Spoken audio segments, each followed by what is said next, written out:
personal acceptance, and it's the whole ripple effect. That's why. Hello again, this is Nina Verhalen from Advanced Massage Therapeutics, and as you can see, it's Self-Care Tuesday 2.0.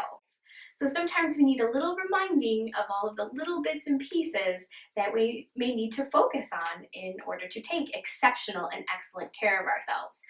So once again, I am using the Self-Care Cards by Cheryl Richardson.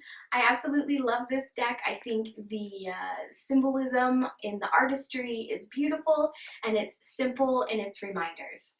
So today we are going to talk about boundaries. Set boundaries. Protect your precious time and energy. In my personal circle, we talk about boundaries all of the time. So I'm going to share some information with you in order so that you can focus on your boundaries as well. Because boundaries are absolutely vital and important if you want to enjoy that happy and healthy life, both physically, mentally, and emotionally.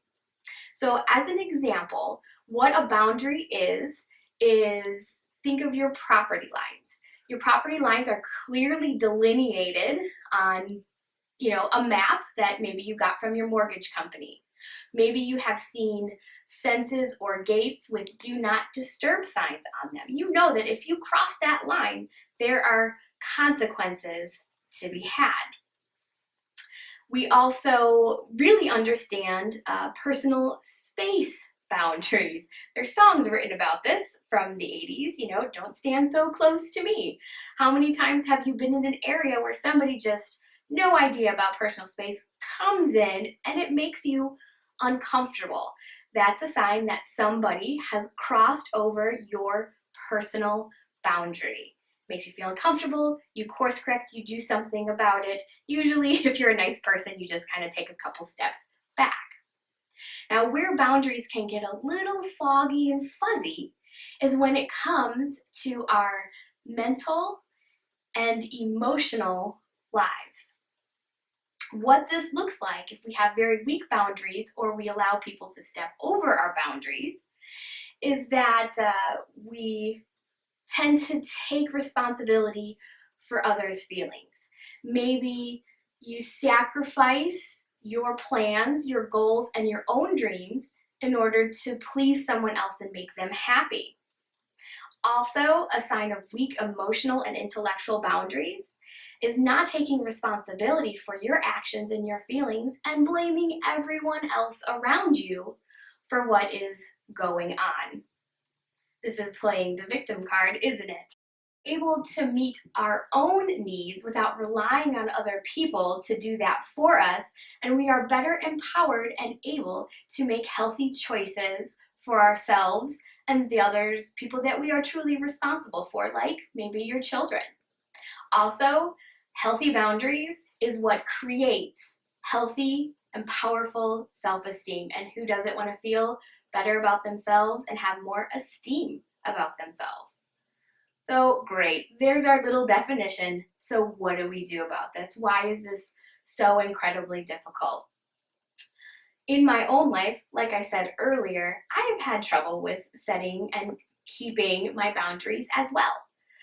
Usually this stems from being a people pleaser and a perfectionist. We've talked about perfectionism here on Self-Care Tuesday before, but I think it's such an important thing to remember that perfectionism isn't an eye for detail and wanting to do a good job. Perfectionism means that you do not feel safe if other people are not happy and pleased with you. Perfectionism means that you go out of the way to take care of everybody and everyone else before you take care of yourself.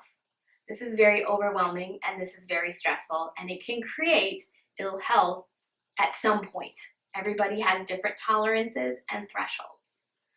So how do we create boundaries? Each one of us, you and I both, have things that are super important to us and that we value. Everybody has different values.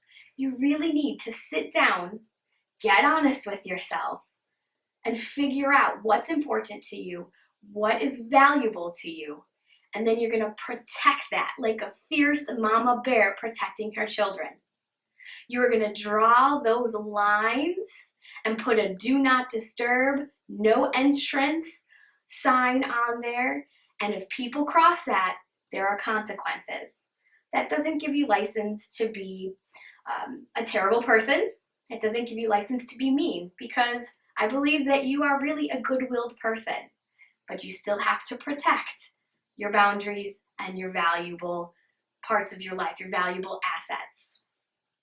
So sit down, pray, meditate, journal, whatever is the easiest thing for you to do to figure this out. And then protect those boundaries at all costs so you can enjoy a happier, healthier life. Take care, everyone. I'll talk to you next week.